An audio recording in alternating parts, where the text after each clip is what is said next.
What's up guys, David Morsegal. This is a video for you Patreon people. Patreon, whichever.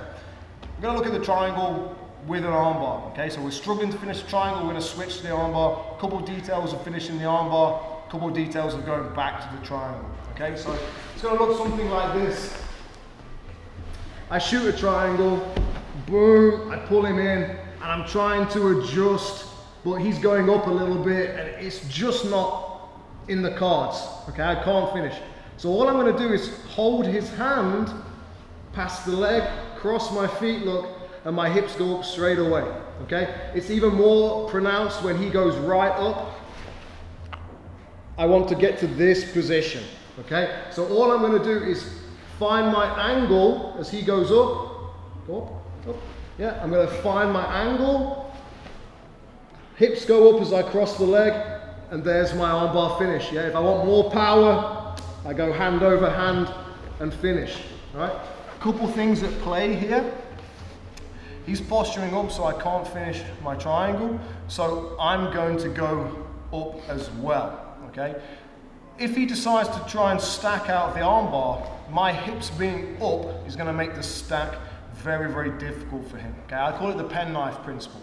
If a penknife is already a little bit closed, pushing on the ends will snap it shut, okay? But if the penknife is all the way open, pushing on the ends is just going to cut your finger. It's not going to close the penknife, right? And my hips are the joint of the penknife, right?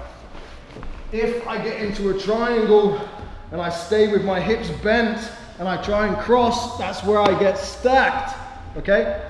But that's not the end of the world. If he tries to stack now, finishing my triangle becomes much easier, all right? So he goes up, no, go up, posture up, yeah.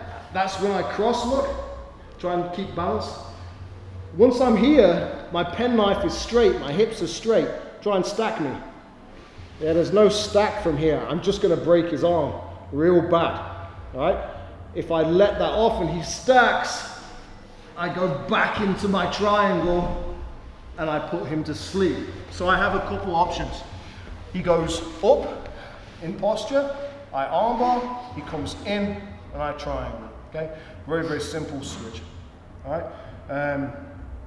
The penknife principle is really important, and I do that even with armbars from guard, okay? Hicks and Gracie used to do it a lot. As he turns, he shoots the hips high. Yeah, we want to get out of this habit of leaving our hips on the ground when we're doing armbars. We end up in a much tighter armbar, and he feels like he's in jeopardy straight away. Be careful with your training partner, because if I control his wrist to my body, and I shoot my hips up at the same time as I pass my leg, that will break his arm, okay? So I have to let his hand come away from my body a little bit, okay? So hopefully you enjoyed the video. This is just for you. This is nowhere else. This is only available on Patreon, however you want to see it, okay? So thanks for supporting. See you again.